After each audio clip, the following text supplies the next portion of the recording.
네, 정치본색 오늘의 촌철살인의 논객들 소개하겠습니다. 장성철 공론센터 소장 나오셨고요. 신인규 변호사, 김민하 시사평론가 세 분 나오셨습니다. 안녕하십니까? 네, 안녕하세요. 네. 이거는 오늘은 최상병 특검 특집으로 계속 갈 수밖에 없습니다. 계속 뭐 쏟아지고 있네요. 그럼요. 예. 계속 뭐 새로운 사실들이 새로운 사실들이. 예. 그 관련해서 어제도 KBS를 보니까 어제 KBS 오늘 조선일보도 이렇게 신법절 차관이랑 대통령이랑 또 새롭게 전화 통화를 8월 2일 날에 했다.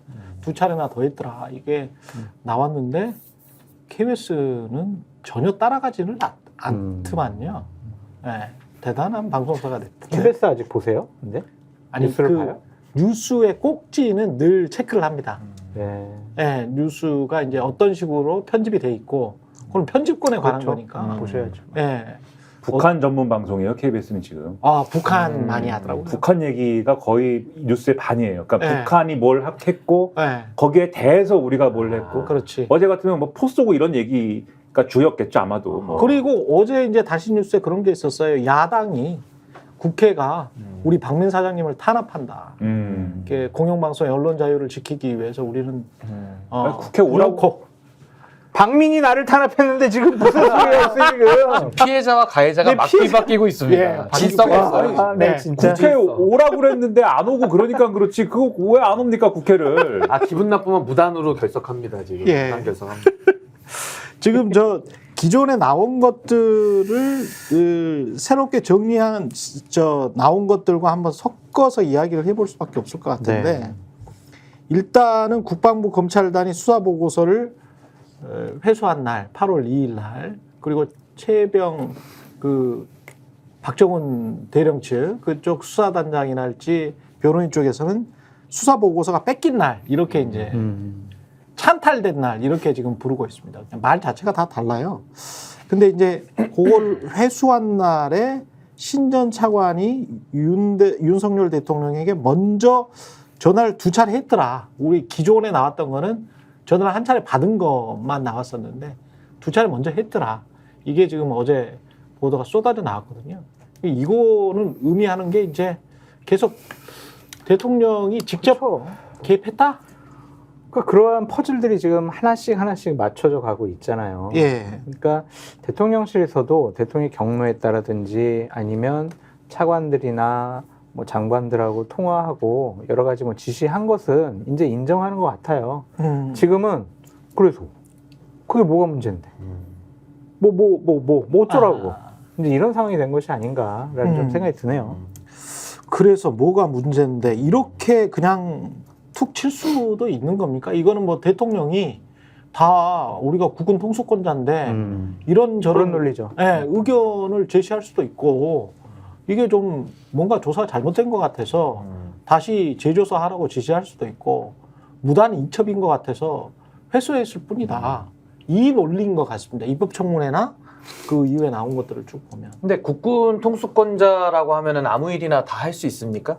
그러니까 쉽게 말해서 네. 깡패가 내가 사람 좀 패고 싶어서 팼는데 팬 게 뭔 잘못이냐. 그래 팬 건 맞다. 네. 그전에는 이제 지나가다 스쳤다 이렇게 얘기하다가 네. 그래 좀 기분 나빠서 좀 때렸다. 뭐가 문제냐 이러고 있는 거랑 똑같은 거예요. 그럼 저는 국군 통수권자라는 이야기를 하면 국군 통수권자는 아무거나 다 할 수 있습니까? 국군 통수권자가 내란이나 외환을 일으키잖아요. 현직 대통령도 소추하게 돼 있습니다. 내란죄로는 현직 대통령도 기소할 수 있게 돼 있어요. 그러네. 그러니까 국군 통수권자라고 해서 무한한 자유를 누리는 건 아니거든요. 범죄는 더더욱 안 되는 거고요. 그러니까 저는 이게 똑같은 알고리즘입니다. 처음에 경로가 있었냐? 없었다. 근데 경로가 발견되니까 그럼 경로가 죄냐? 이게 성일종 의원의 말이고요. 예. 그다음 전화를 했다. 전화 안 했다. 뭔 소리냐? 근데 군사법원에서 이제 막 증거가 튀어나오니까 그럼 전화한 게 또 죄냐? 누구도 그 얘기를 하지 않았는데 이렇게 나오다가 이제는 외압이 나오니까 그럼 외압이 죄냐? 뭐 이렇게 또 나오고 있는 건 똑같습니다. 그렇다면 윤석열 대통령은 과거에 검찰에 있을 때 수사 외압의 피해자라면서 국감에서 폭로했거든요. 예. 그럼 그때 수사 외압은 잘못된 거고 지금 본인이 수사 외압을 한 거는 정당한 겁니까? 이 논리가 다 안 되잖아요. 그래서 저는 뭐 기록 회수 부분이 매우 중요한 부분이기 때문에 저는 기록 회수에 대해서 이것이 수사 외압으로 우리가 인정할 수 있다면은 수사 외압은 범죄다. 전 그 말씀을 꼭 확인시켜 드리고 싶습니다. 이게 황당한 사건인 게 그러니까 경로설이라는 거는 이런 거잖아요. 어떤 사안을 보고받고 대통령이 경로설이라는 거는 그러니까 뭐 경로도 이해할 수 없는 건데 그 경로도 이해할 수 없는 거예요. 경로설도 이해할 수 없는 건데 그걸 일단 전제를 해놓고 이해할 수 없는 일입니다. 경로설은. 예. 그런데 경로설이라는 건 최소한 뭐냐면 어떤 사안을 보고받고 대통령이 우발적으로 뭔가 우리가 일반적으로 생각하는 경로설이라는 거는 우발적으로 갑자기 화가 나서 이럴 수 있어? 이런 일로 사단장 처벌하면은 누가 사단장 할 수 있어? 라고 화를 내서 그때부터 밑에 사람들이 알아서 쭈르륵 움직였다라는 게 경로설이어야 되는 거잖아요. 예. 근데 이 신범철 전 차관한테 전화했다라는 전화를 했다와 그다음에 신범철 전 차관이 또 자기가 직접 대통령한테 전화했다라는 이 부분은 그걸로 끝난 게 아니다라는 거를 여전히 보여주는 단서인 겁니다. 그러니까 경로했다. 그러니까 사람이 그러니까 경로하는 게 죄냐라는 말은 사람이 살다 보면 화낼 수도 있잖아 뭐 이런 거잖아요. 그러니까 우발적인 거다라는 얘기거든요. 그렇죠. 이건 근데 그게 아니고 예. 이 8월 1일 날 진행된 이 사안을 보면은 오늘 보도된 거를 정리를 좀 해보면은 이런 거예요. 8월 1일 날 이 해병대 수사단이 수사 기록을 경찰에 넘긴 날 아닙니까? 그런데 이날 윤석열 대통령이 먼저 이종섭 장관, 해외에 있는 이종섭 장관한테 3차례 개인 휴대폰으로 체리 따봉 폰으로 전화를 한 거잖아요. 전화를 했고 무슨 통화를 했는지는 모르지만 뭐 3번 전화를 한 다음에 그 다음에 신범철 차관이 전화를 한 기록이 또 있는 거예요. 그래서 네. 우리가 볼 때는 뭔가를 신범철 차관에게 이종섭 장관에게 무언가를 지시를 했고 윤석열 그렇죠, 대통령이 그렇죠. 3차례 예. 지시를 했고 그거에 대해서 이종섭 장관과 신범철 전 차관 간에 무슨 얘기가 오갔는지는 모르나 신범철 전 차관이 거기에 대해서 이종섭 장관은 밖에 있으니까 그럼 제가 이런 거를 하겠습니다 하고 대통령한테 보고한 게 되는 거고 이게 예. 의심입니다. 예. 그러고 나서 이후에도 신범철 전 차관은 이 군검찰단이 그 사건 기록을 회수해 올 때까지 온 이후에도 대통령하고 통화를 하거든요. 그렇죠. 그러니까 이 회수를 해온 다음에도 이게 대통령이 시키신 일이 완료가 됐습니다. 이렇게 보고한 거 아닌지 의심이 되는 거고 예. 그 중간에도 대통령실 관계자들이 임기훈 국방비서관이라든지 이런 사람들이 계속 통화를 해요. 신범철 차관하고. 한겨레 기사를 보면은 거의 그러면 이 대통령실 관계자들이 통화한 이날 요 특정 시간대에 통화한 걸 다 합치면 한 10차례 된다는 거예요. 그렇죠. 그러면 결국 그게 뭐냐. 이 사안에 대해서 대통령이 경로를 해서 밑에 사람들이 알아서 움직였다가 아니라 이 모든 일들을 이 넘어가는 기록 넘어가는 거, 그다음에 회수해 오는 거, 그다음에 중간에 뭘 어떻게 해야 되는지를 다 대통령이 하나씩 챙겼다라는 얘기가 되는 겁니다. 이거는 지금 말씀하시는 거를 종합을 해보면 우발적이 아니고 굉장히 조직적이고 그렇죠. 그리고 두 번째는 언론들이 이거를 좀 잘 안 짚고 있는 것 같은데 보고서를 회수했다는 의미 그리고 그 이후에 같은 날 보직 해임되잖아요. 박정훈 대령이. 그러니까 피해자가 생기기 시작한 거예요. 그러니까 이 보고서를 수사 보고서를 단순히 회수한 것뿐만이 아니고 이 사람을 그냥 수사단에서 수사단장으로 열심히 수사한 것뿐이야.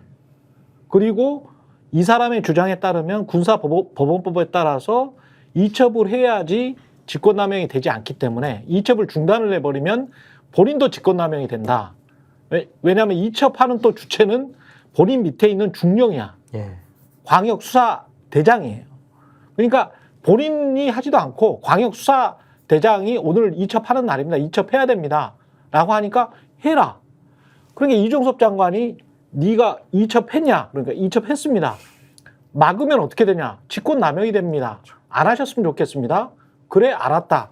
하고 3스타와 대령 사이에 말이 끝나버렸어요. 8월 2일에도. 네.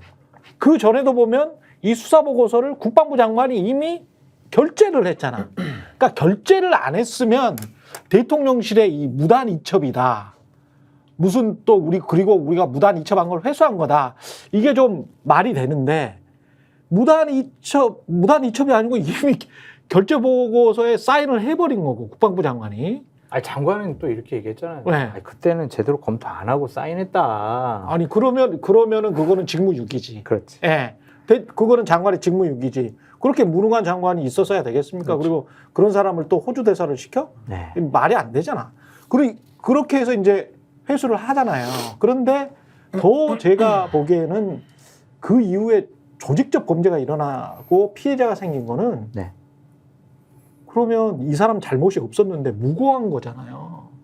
집단항명 수개죄로 집단항명 기소를 수개로 무고했고 박정훈 대령이 지금 입법청문회에서 나와서 이야기한 걸로는 본인은 완전히 그 해병대에서 그 존재 자체를 부정당하는 그런 신세가 돼서 어디 창고 밖에 틀어박혀서 지금 근무를 한다는 거 아니에요. 네. 근데 보직 해임을 당해야 했던 당사자는 수사단의 보고서에 따르면 임성근 사단장이잖아. 근데 거꾸로 영관급 장교가 보직 해임 당해 그다음에 항명으로 입건돼서 군사법원에서 기소당해서 지금 재판을 당하고 있어. 그것도 누구에 의해서? 군 검찰이 그랬는데 군 검찰은 누가 시켜서 점점점점 올라가면 대통령 아니야? 이렇게 되는 거잖아요. 그러니까 이게 단순히 회수했다, 우린 잘못 없다, 무단 이첩이다 이렇게 말하는 거는 진짜 영혼이 없는 것 같아요. 관료들이. 정황을 같이 생각을 해봐야 된다라는 생각이 네. 드는 게 왜 이렇게 대통령 사방에다가 이렇게 전화를 하고 난리가 났을까? 그 점을 한번 생각을 해봐야 된다고 봅니다. 그러니까 오랜만에 신난 거 아닐까요? 옛날에 내가 근데 검찰총장 원래 전화를 좋아하니까 말하는 걸 좋아. 신난 거야. 아, 그럴 수도 됐어, 있지. 됐어. 했지? 안 했어? 어. 야, 이건 이렇게 하고 총장 저렇게 해야 뗐을 돼. 아, 이거 아니라니까 이렇게 해. 이욱이 완전히 좀 그때 바로 피곤하시잖아. 저 모습인데 지금 장성철 소장님이 바로 이 모습이 저렇게 했을 거라는 생각이 제가 드는 건데 재현한 거예요. 그렇죠. 대통령이 이 장관 이렇게 해야 되고 저렇게 해야 되는데 그거 했어? 이렇게 할 거야? 그런데 이렇게 지시를 했으면 네. 장관한테 이렇게 지시를 했으면 일사불란하게 쭉 진행이 돼야 될 거 아닙니까? 근데 장관이 저 해외에 있어가지고요. 그러니까 제가 이제 이건 막 혼자 내피셜인데 저 해외에 있어가지고요. 전화가 안 들리네요. 끊기나? 안 들려. 그럼 그랬었을 끊기고. 수도. 네, 네. 그랬었을 수도. 그럼 답답해서 이제 신차관한테 근데 계속. 제 말을 좀 들어보세요. 야 이거 어떻게 되는 거야? 네. 차관한테 와가지고 이제 차관이 전화를 해서 제가 그러면 네. 해보겠습니다. 근데 중간 이 차관이 이걸 해야 되는데 꼬리는 시켜야 되는데 중간에 계속 대통령실 인사들이 전화를 하잖아요. 그렇죠. 신범철한테도 전화를 하고 그렇죠. 유재현한테도 전화를 하고 그렇죠. 신범철한테 전화한 사람이 또 유재현한테 전화하고 그렇죠. 그리고 유재현한테 심지어는 국방비서관이 좀 이따가 그 조율을 다 대통령실이 한 거잖아요. 좀 이따가 경북경찰청에서 전화가 올 거니까 받으세요. 그렇지. 모르는 번호라고 안 받고 그러지 마세요. 이렇게 한 거잖아요, 지금. 그 그렇죠. 유재현이 그래서 이게 경북 경찰청에서 오는 전화구나 그러고 받았다는 거 아니에요, 지금. 그렇죠. 모든 걸 대통령실에 했는데 왜 이렇게 했어야 되느냐? 장관한테 지시하면 쭉 돼야 될 거 아닙니까? 쭉 돼야 되는 게 왜 안 되는 거냐? 안 되니까 대통령실이 나서서 중간중간에 막힌 혈맥을 뚫어야 되는 거잖아요, 지금. 물이 안 흘러가니까. 물이 예. 쭉 물을 드듯이 일이 진행돼야 되는데 일이 왜 진행이 안 되는 겁니까? 정당성이 없는 일이기 때문에 다들 안 하니까 진행이 안 되는 거예요. 네. 하기가 어려운 일이기 때문에 이 경북경찰청에 넘어간 걸 회수해 오는 것도 근거가 없고 이 어떤 뭐가 공문이라도 있고 그 달랑 하나 가지고 가서 회수해 온 거잖아요. 근거도 없고 한 걸 회수해 와야 되는데 공무원들이 자기가 다칠 건데 이걸 어떻게 책임지고 합니까? 그게 안 되니까 대통령실이 중간중간에 계속 밀은 거죠. 쫀 거죠. 그리고 그 쪼는 사람은 누구다? 대통령인 거죠, 결국. 그래서 안 되는 일을 했다는 정황이 여기서도 상당히 감지가 되는 거다. 아니 근데 저는 이제 회수로 넘어가기 전에 일단 수사 업무에 대해서 제가 조금 법률적인 설명을 좀 드려야 될 것 같은데 우리가 진료는 의사에게 받죠? 약은 약사에게 갑니다. 이거 정확한 겁니다. 의약분업 이후에. 그렇죠. 군정과 군령권은 대통령이 갖고 있습니다. 그것도 네. 국방부 장관과 합참의장을 통해서 군 내에서의 지금 수사가 문제된 거거든요. 군 내에서 수사. 이 수사권은 누가 갖고 있습니까? 제가 조항을 읽어드릴게요. 군사경찰법에 따르면요. 5조에 군사경찰은 그러니까 박정훈 대령이죠. 부대의 장애 지휘감독하에 다음 업무를 수행한다. 1항입니다. 3호에 범죄 수사 명확하게 나와 있어요. 여기 한번 6항 한번 보시면요. 군사경찰 박정훈 대령의 직무 범위와 지휘 감독에 관한 구체적 사항은 대통령령으로 정한다 이렇게 돼 있거든요. 그럼 제가 대통령령 한번 읽어드릴게요. 어떻게 돼 있나. 대통령령 군사경찰 시행령 7조 군사경찰의 지휘 감독 군사경찰 부대가 설치되어 있는 부대의 장은 수사의 공정성을 확보하기 위하여 이거 군 내에서 수사의 공정성을 확보하기 위해서 군사경찰이 수사의 직무를 수행할 때 독립성을 보장하여야 한다. 아 그렇게 아예 돼 있군요. 아니 뭘 더 설명을 해야 되죠? 근데 아. 독립성이 지금 침해됐죠. 예. 침해된 게 아니라 독립적인 업무를 수행해야 하고 보호받아야 될 박 대령이 오히려 지금 피해자로 몰리고 있지 않습니까? 죄를 뒤집어 씌워가지고 예. 이거 조직적 군기문란 사안의 타겟으로 지금 잡힌 상황인데 전 이렇게 말씀드릴게요. 군 수사에서 경찰 수사로 이첩하게 돼 있습니다. 이건 군사법원법에 나오는 조항입니다. 예. 228조에. 예. 그럼 대통령은 군 수사에도 개입할 수가 없고요. 경찰 수사에도 개입할 수 없는데 지금 두 개를 다 개입한 거예요. 그럼 제가 경찰법도 하나 읽어드릴게요. 경찰법 어떻게 돼 있냐? 경찰에 관한 조직 운영에 관한 법률이 있습니다. 14조 경찰청장 조항에 보시면요. 이렇게 나와 있어요. 제가 문구 그대로 읽을게요. 6항에 경찰청장 윤희근입니다. 대통령이 임명한 경찰청장이라 할지라도 경찰의 수사에 관한 사무의 경우에는 개별 사건의 수사, 이거 개별 사건 맞죠? 그러네요. 개별 사건의 수사에 대해서는 구체적으로 지휘 감독할 수 없다. 대통령이 임명한 윤희근조차도 구체적 사건에는 개입하면 안 되는 겁니다. 직권남용되는 겁니다.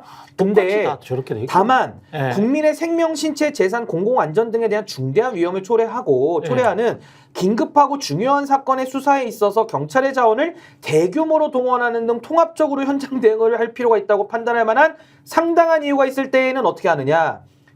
국가수사본부장, 경찰청장 밑에 있는 국가수사본부장을 통하여 개별 사건의 수사에 대해서 구체적으로 지휘 감독할 수 있다.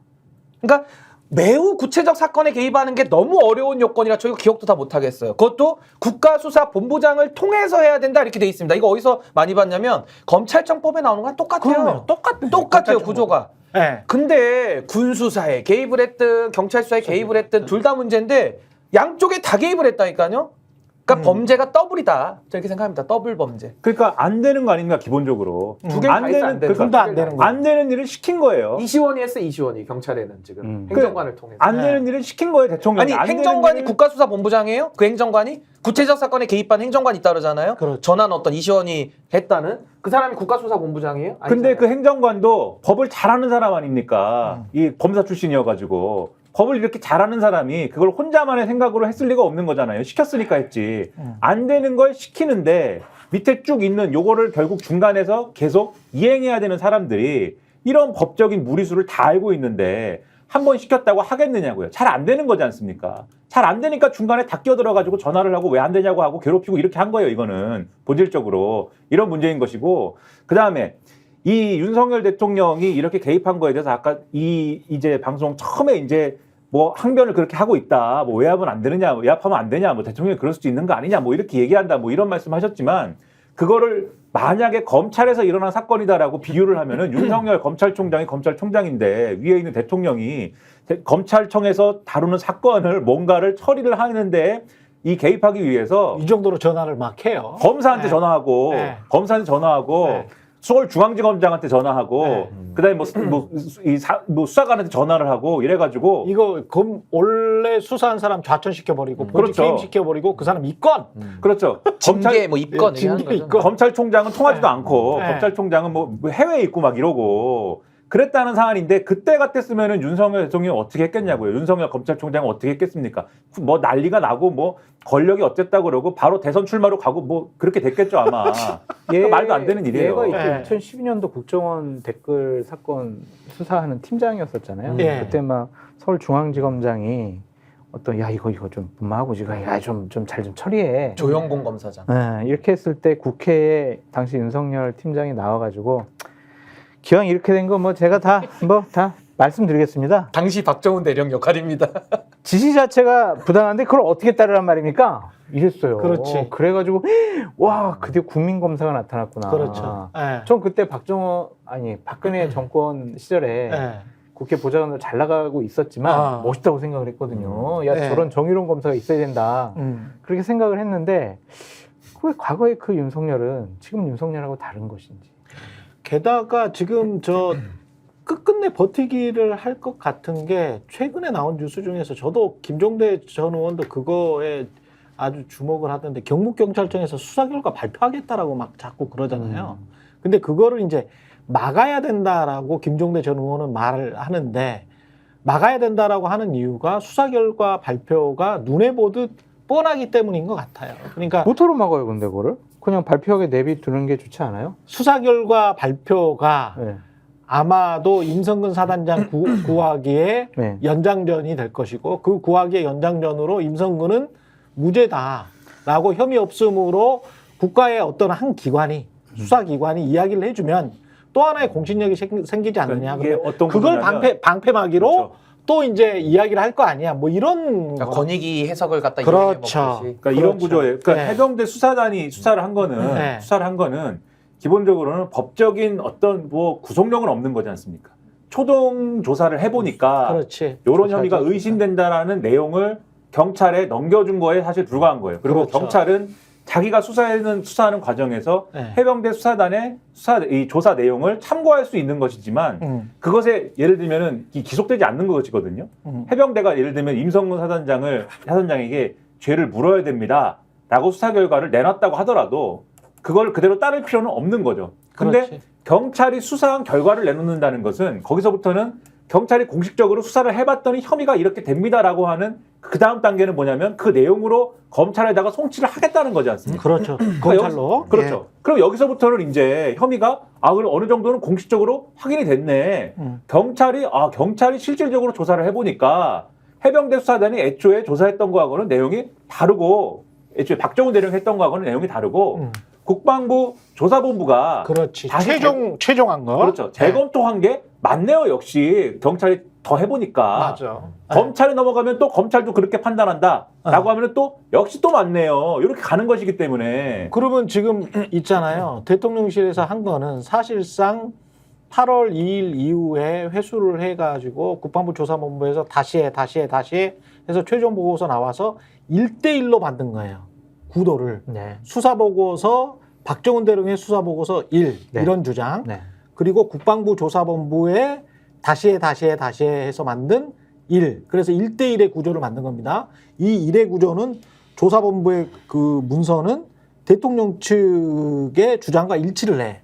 근데 경북경찰청이 또 하나 만들잖아. 그러면 1대2가 돼. 공식 문서로는. 최앵커님. 예. 그리고 검찰이 또 하나 만들면 또 1대3이 돼. 최앵커님, 김민하 평론가님, 네. 국민들 바보 아닙니다. 아니, 이 이렇게 하면 사람들은 바보야.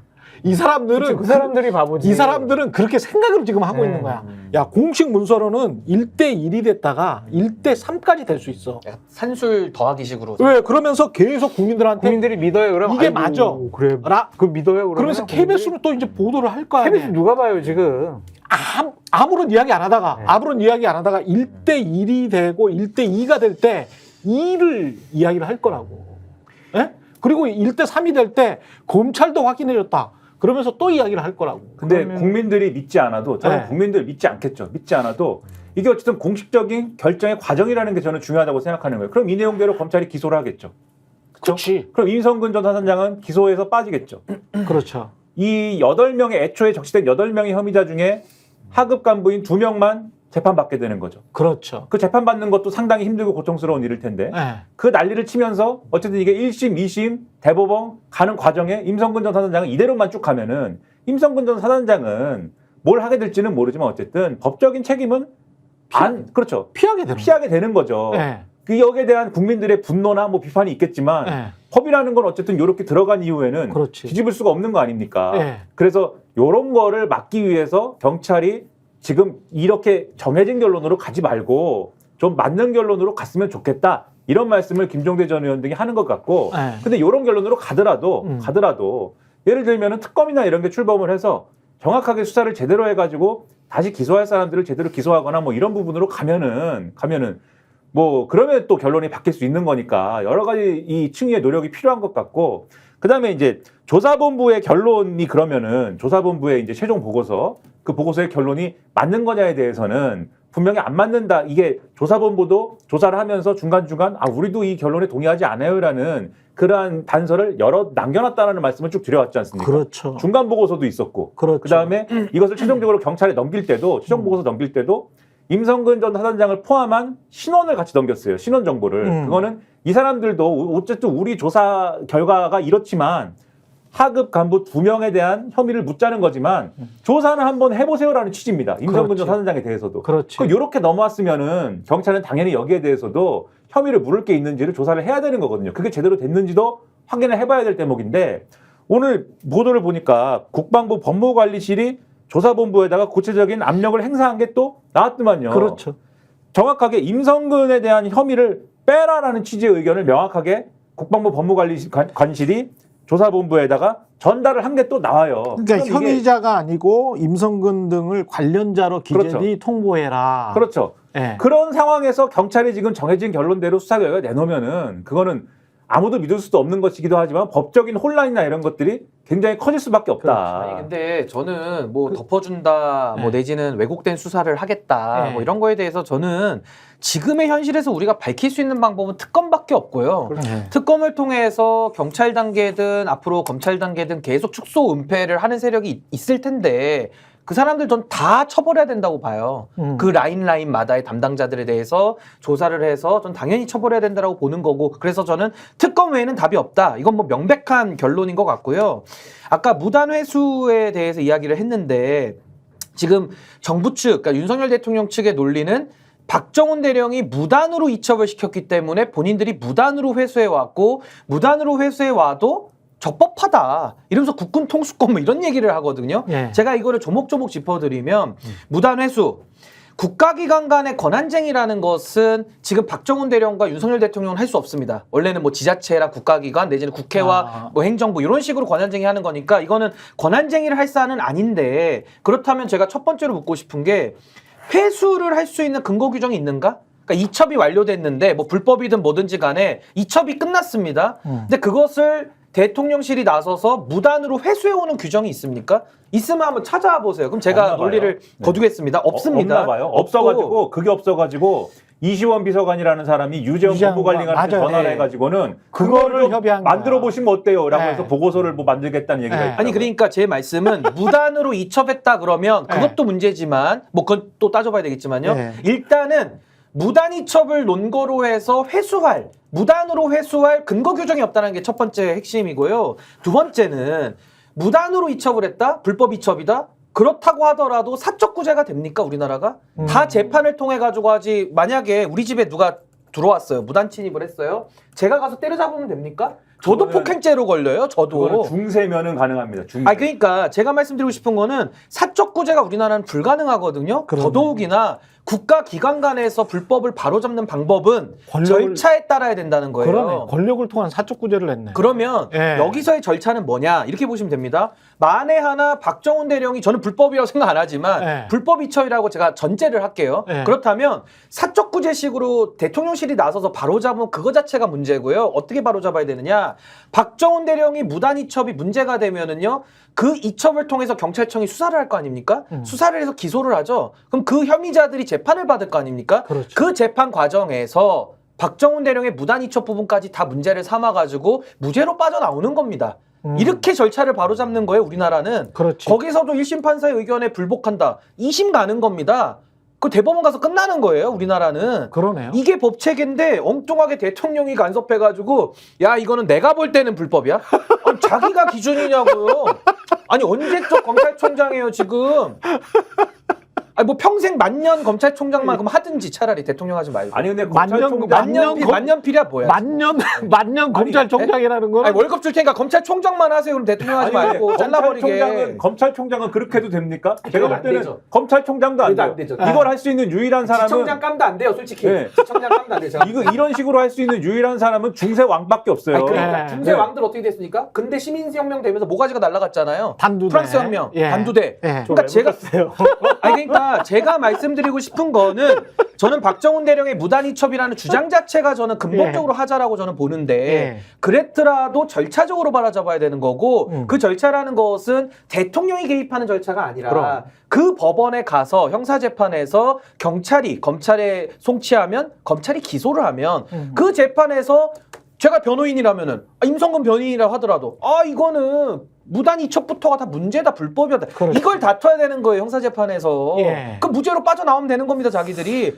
근데 왜 엉뚱한 일을 합니까? 왜 임성근 사단장 구하기, 라이언 일병 구하기처럼 라이어 성근 구하기를 왜 하냐는 거예요, 왜? 급했나 봐요. 아주. 거짓말쟁이 라이어를. 빨리 했어야 되나 봐요. 아주 제 답은 이거예요. 오늘 토론은 여기서 마치셔도 될 것 같아요. 요게 정답이잖아요, 제가 하나 볼 더 때는. 있어. 아주 중요한 게 하나 더 있는데 장성철 소장님 뭐 하실 말씀 있어요? 할 말이 관련해서? 있는데 제가 네. 서정욱 변호사처럼 해야 되나 지금 어떻게 아니 그럴 역할을 필요는 어떻게 해야 없어요. 되나. 그럴 그러니까 필요는 민주주의 없고. 사회에서는 아무리 최고의 권력자라도 네. 인위적인 자의적인 본인의 감정에 따른 판단을 하지 말라고 그렇겠죠. 국가의 시스템이 있고 그게 법령이 법치지. 있는 그게 거잖아요. 법치지. 예. 근데 그거를 무시하면서 네. 이렇게 무리하게 일을 했다라는 것 자체가 예. 전 대통령도 나쁘지만 음. 이러한 일들을 한 대통령의 참모, 그다음에 국방부의 장차관들 이 사람들이 좀 더 나쁜 것 같아요. 이건 아니다, 잘못됐다라고 얘기를 해야죠. 누구도 한마디를 하지 못했다. 그러라고 지금 국민의 세금으로 이 사람들 월급 주는 거잖아요. 예. 대통령한테 충성하라고 월급 주라는 건 아니잖아요. 국민들에게 충성해야. 그렇죠. 예. 국민의 생명과 헌법 8조에 안전. 나오는데 공무원들은 국민 전체의 봉사자라. 그렇지. 우리 정말 청년, 군인 생명을 지키지 못했으면 그거에 대해서 본인들 스스로가 창피해하고 잘못됐다고 생각을 하고 고백을 해야지. 이런 식으로 청문회 나와서 거짓말하고 뻔뻔하게 그렇죠. 비겁한 모습 보이고. 근데 임성근 그 구명 로비를 한 것으로 보이는 임성근의 행태를 보면 또 네. 본인의 책임을 계속 회피해 나가려는 그러니까 비겁하잖아요. 끝까지 비겁한 모습을 보이잖아요. 저런 사람이 어떻게 장군이지? 이런 느낌이 들잖아요. 그러니까 이제 국민들 입장에서 봤을 때는 진짜 아이고 죽은 우리 최상병만 너무 아깝다. 그러니까 말이에요. 그런 하나같이- 생각이 들 수밖에 없어요. 하나같이 헛된 억울한 책임을- 죽음이죠. 하나같이 책임을 회피하고 변명만 하고 그리고 이런 일이 일어났을 때 당사자인 대통령이 뭐 자기 방어를 위해서 뭐 어떤 이제 주변 사람들에게 말도 안 되는 얘기를 뭐 했을 수도 있겠지만은 왜 여당까지 다 나와가지고 말도 안 되는 얘기를 합니까? 그런 것들이 저는 의문인 게 가령 그런 얘기를 굉장히 방송에서도 많이들 하시는데 애초에 해병대 수사단이 수사권이 없기 때문에 수사 대상자와 이 혐의들을 구체적으로 적시해가지고 거기다가 임성근 사단장을 넣은 것부터가 문제다. 이렇게 얘기를 하는 거잖아요, 지금. 네. 근데 그게 말도 안 되는 얘기죠, 기본적으로. 오늘도 보도 나온 것에 근거 갖고 말씀드리면 아까 외압 얘기했잖아요. 국방부 법무관리관실이 조사본부에 임성근 해병대 1사단장에 대한 업무상 과실치사 혐의를 정하지 말라는 취지의 의견을 전달했다고 말씀드렸잖아요. 그 전달한 내용의 구체적인 내용이 뭐냐면은 임성근 사단장은 혐의자가 아니라 관련자다 아까 말씀하셨는데 그런 혐의자가 있을 거 아닙니까? 혐의자는 지금 경찰에 넘어간 그 혐의자 2명. 두 사람밖에 없어요. 그렇죠. 말단 간부들. 그렇죠.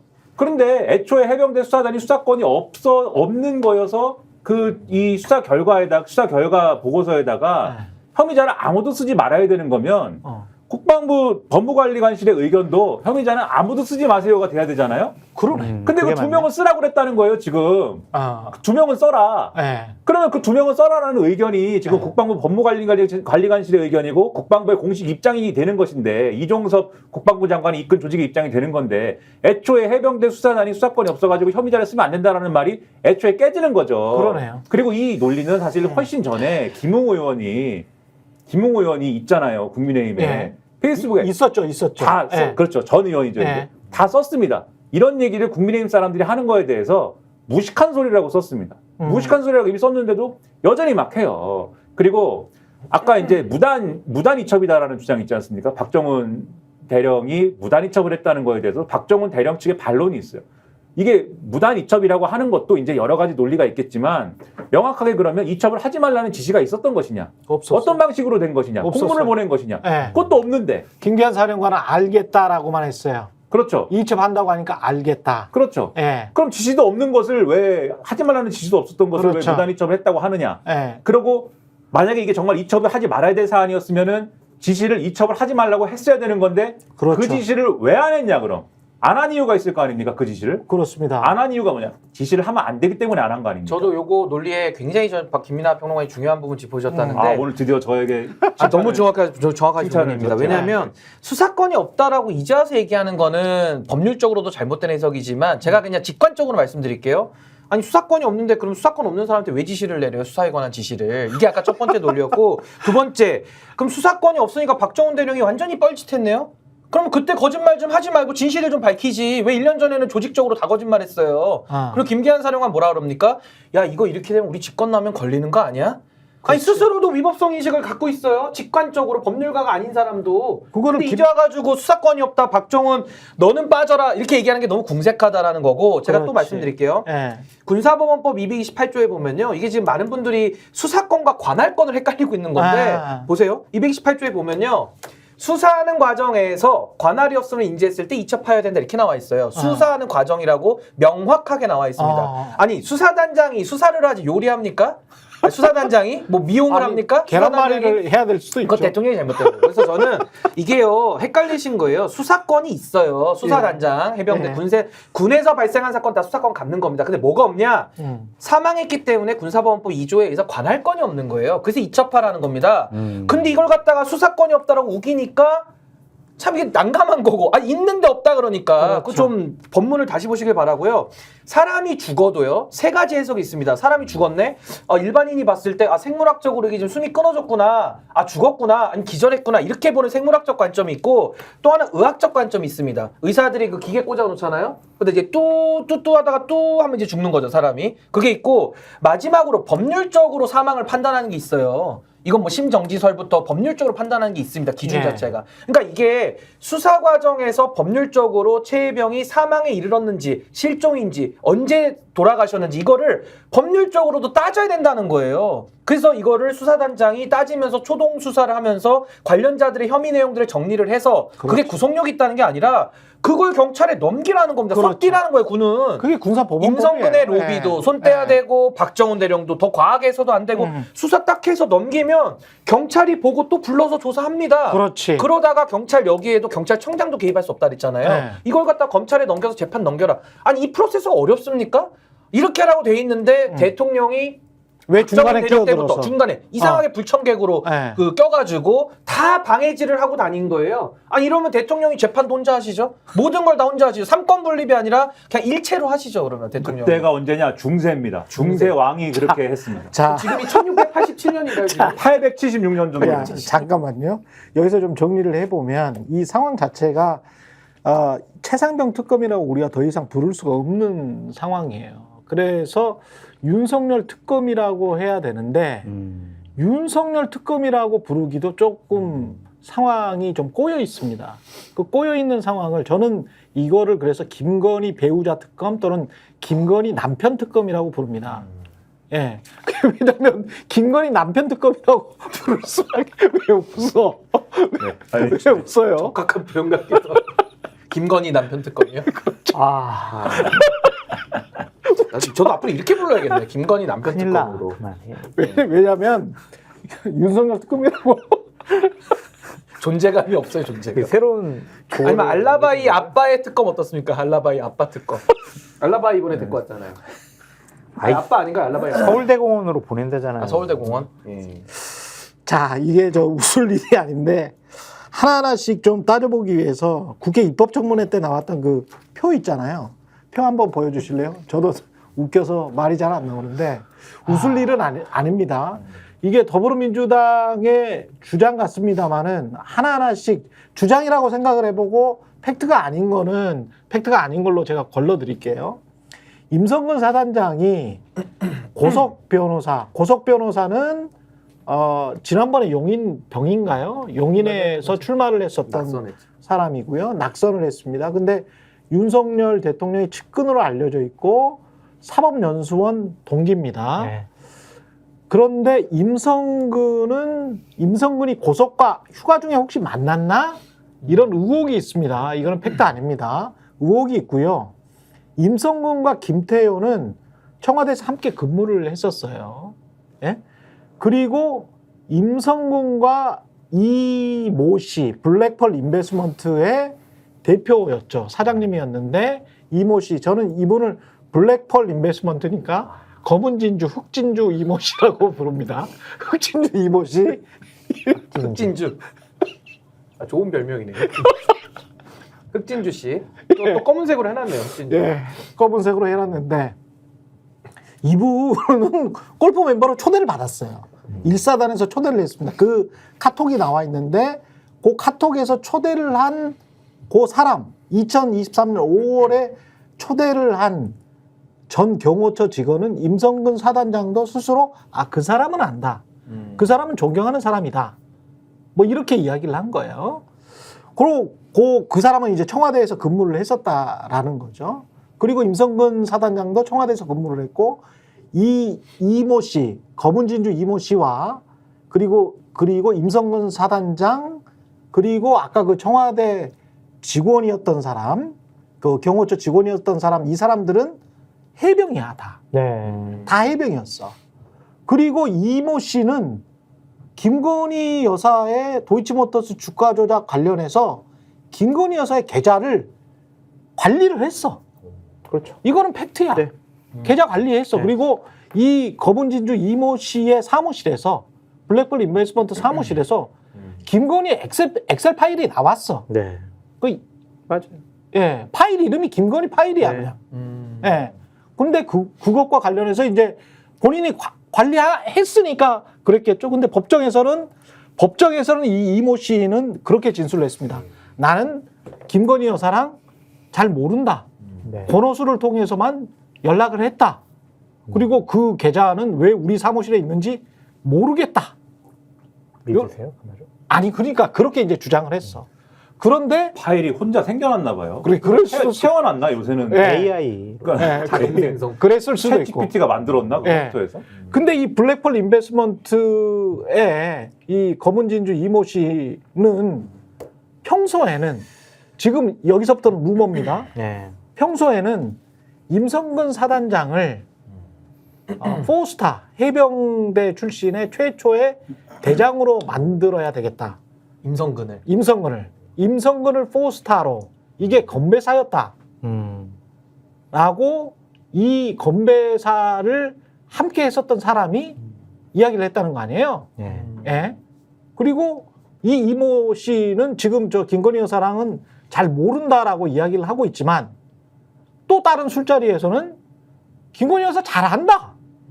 라고 이야기를 했다는 거 아니에요? 네. 증언이 나왔죠. 예. 그래서 이제 이 이모 씨, 검은진주 이모 씨가 임성근을 포스타로 만들려고 건배사를 했다. 그게 진심인지 뭐 거짓인지 모르겠습니다만은 그리고 진짜인지 거짓말인지 모르죠. 지금 아직 확인은 안 됐지.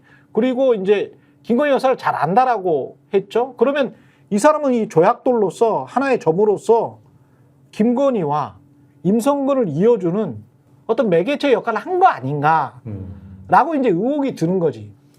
왜냐하면 그 전에는 이 사람 말고는 대통령을 움직일 만한 어떤 측근이 없잖아요. 그 정도로 심하게 움직일 만한. 김태호 안보실 1차장이 구명운동을 하지 않았을까요? 그렇게 좀 낮추고 싶어? 등급을? 아니, 네. 왜냐면은 임성근 사단장이 그 네. 이모 씨를 모른다고 그랬잖아요. 그러면 윤석열 특검이에요. 네. 그러면 윤석열 특검이고 제가 김건희 남편 특검일 수 있다라고 하는 거는 김건희 남편 특검일 수 있는 거는 김건희 여사의 저 고리가 설명이 돼야 돼. 그거는 저도 모르기 때문에 그렇죠? 특검해야 된다. 아니 근데 임성근 사단장이 특검해야 된다. 흑진주를 모른다고 했고 예, 흑진주는 임성근에 대해서 답하기 곤란하다 그랬거든요. 그렇지. 아니 근데 저는 임성근 사단장 말이 이제 워낙 거짓말을 많이 하니까 예. 제가 이번 한 번만 믿어드릴게요. 예. 아니 모른다면서 왜 사단장이 그러면 그 멋쟁 해병방 예. 그 5명 예. 거기 그럼 왜 골프 모임과 만찬에 왜 초대를 합니까? 아마 저거 같은데요. 그렇죠. 아니 저기 지금 임성근 사단장이 초대하는 거거든요. 예.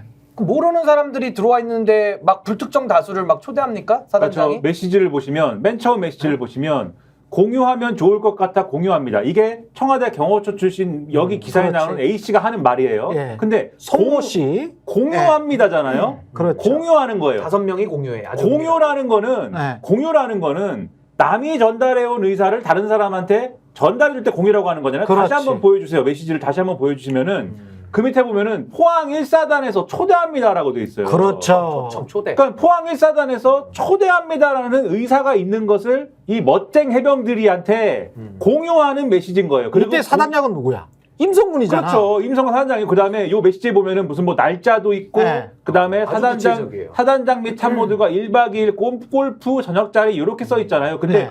요 내용을 청와대 출신 A 씨가 기한한 것인지 아니면 저 공유를 할 것 같아서 공유하는 내용에 포항 1사단 초대 내용이 포함된 것인지는 저 메시지만 보면 조금 애매하긴 합니다. 하지만 적어도 저 정도 얘기를 청와대 A씨가 기획을 하려면은 그렇죠. 이게 더군다나 해병대는 예비역하고 현역들이 상당히 끈끈한 관계다라고 어제도 말씀드렸는데 그렇죠. 해병대 1사단하고 어느 정도의 교감이 뭔가 있거나 평소에 그렇게 오가는 사이가 아니라 그러면은 저 날짜까지 저렇게 해가지고 점심도 먹고 이거를 저녁도 먹고 거의 1박 2일 코스 비스무리하게 길게 만나는 거예요. 그렇죠. 1박 2일을 저렇게 구체적으로 저 단계에서 어떻게 기획을 하냐고요. 초대가 저렇게 오는 아니 게 아니면. 이럴 수 있지 않을까요? 제가 어떻게? 신인규 변호사랑 되게 친해요. 예. 그 신인규 변호사랑 이제 하루 1박 2일로 예. 치고 저녁을 한번 제가 사고 싶어요. 예. 그래서 그러면 신 변호사가 그러면 형님 나머지 멤버는 어떻게 할까요? 그러면 그럼 신 변호사 친한 사람으로 이렇게 몇 명, 두세 명 정도 더 한번 알아서 데리고 와봐. 과한 신뢰를 가지고 네. 그 사람이 해오도록. 네. 아니 그럴 수 있는데 그러지 않았을까요? 그럴 수 있는데 이게 주체가 지금 네. 말씀하신 대로 군 골프장이잖아요. 네. 포항에 있는 군 골프장 그들이 말하는 체력 단련장이잖아요. 네. 근데 사단장이 이제 부킹을 했을 거 아닙니까? 네. 그리고 실제로도 수십 번 부킹을 했더만요. 1년에 46번. 네, 수십 번 부킹을 해서 사단장이 초대를 하는 거잖아요. 그러면 사단장이 그리고 주말에는 꼭 그 군인이 같이 가야 된답니다. 군 골프장은 우리가 보통 이제 회원권 있는 사람이 초대를 네. 하지만 회원권이 있는 사람이 꼭 안 가도 되는 골프장이 있잖아요. 그런 골프장이 있거든요.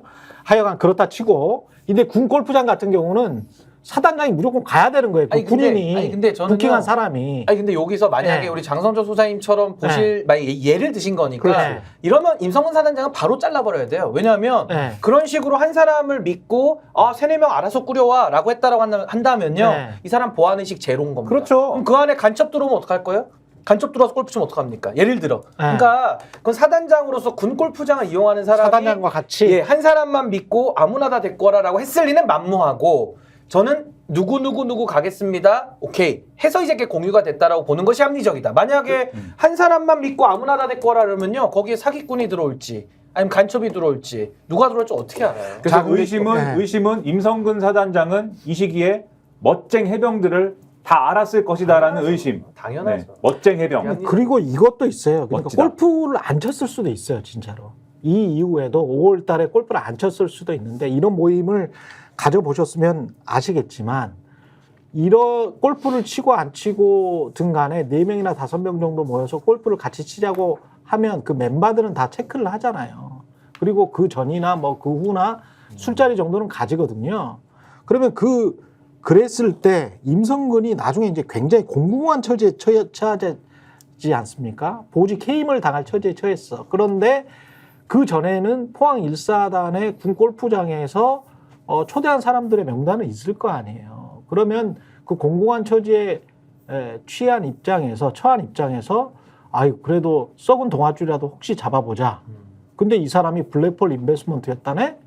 근데 검은진주였어? 근데 김건희 여사 뭐 이야기도 뭐 들었다면 그렇다면 혹시 구명운동을 했다. 혹시 전화라도 해서 혹시 되지도 않을까 그런 생각은 보직 해임 당할 위기에 처한 투스타가 할 수도 있겠지. 좀 멀더라도 그냥 아주 가깝지가 않더라도 그 정도로 자기가 아이고 이제 군복을 벗어야 되는 상황이다라고 하면 썩은 동아줄이라도 한번 잡아보게 전화라도 한번 해볼까라고 해서 전화를 해봤는데 추정이죠. 전화를 해봤는데 덜컥 돼버린 거야.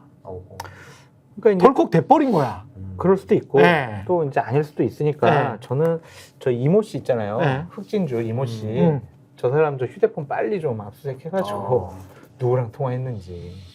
그렇죠. 그리고 또 카톡이나 문자 메시지 어떤 거를 주고받았는지. 근데 이미 지금 이 상황에서 네. 없애버렸겠지 뭐. 휴대폰을 없앴더라도 네. 예를 들면 네. 통화 내역을 특정 기간 동안 딱 우리가 압수수색을 하면 그렇죠. 임성근 사단장하거나 아니면 김건희 여사랑 전화 통화한 내역은 나오잖아요. 그렇죠. 문자 메시지 주고받은 거. 네. 다른 카톡은 뭐 다 사라졌다고 하더라도. 그러니까 빨리 좀 확보하는 것이 어떨까? 좀 그 확보를 해야 되는데 전화 번호만 알면 되는 거지. 확보를 해야 그렇지. 됩니다. 확보를 해야 되는데 네. 그럼 여기서 그걸 알 수가 있는 거예요. 만약에 오늘이라도 네. 공수처가 됐든 누가 됐든 네. 이 이모 씨라는 사람 네. 블랙펄 캐리비안의 해적을 딱 잡아가지고 압수수색을 하든 뭘 하든 간에 했다. 네. 그러면 제가 볼 때는 오히려 네. 이 로비설이 실체가 없는 거일 수도 있다. 네. 이렇게 생각하게 돼요. 왜? 압수수색을 했으니까. 근데 만약에 로비설이 사실이다라고 하면은 네. 이분을 압수수색하기가 너무나 어려울 겁니다. 에이 공수처가 그래도 공정하게 좀 그리고 수사하고 또 있잖아요. 하나 중요한 팩트가 전화번호는 무조건 알겠다. 무조건 나오죠. 예, 그거는. 아니 무조건 알 수밖에 없는 게 이 사람이 2021년에 제 기억에 2021년 연말쯤에 구속이 되거든요. 근데 이분이 이제 집행유예 받고 나온 분이에요. 집행유예 3년 받고 나왔어요. 그 주가 조작, 도이치모터스 주가 조작 때문에 공범이잖아. 그리고 한 3억 5천인가 6천인가 벌금까지 받았어. 그게 1심의 내용이야. 근데 구속을 한 3개월인가 당했거든.